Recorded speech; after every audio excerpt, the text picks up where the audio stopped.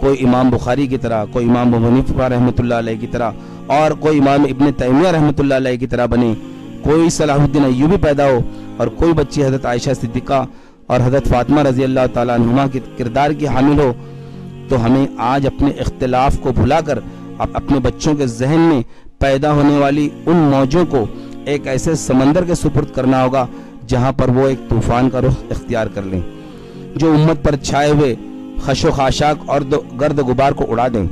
ہمیں اپنے علمی اداروں کی حفاظت کرنی ہوگی، ہمیں اپنی یونیورسٹی خود بنانی ہوگی، اور یہ اسی وقت ممکن ہے جب ہم اپنے اندر بیٹھے ہوئے اس بت کو جو ہمارے ذہن میں ہے توڑ دیں، اور ہم اللہ کے لیے اٹھ کھڑے ہوں، اور اپنی امت کے لیے، اپنے بچوں کی تربیت کے لیے ایک ایسے تعلیمی ادارے اور ایک ایسی یونیورسٹی کا قیام کریں جہاں پر ہمارے بچے دینی اور دنیاوی تعلیم حاصل کر سکیں۔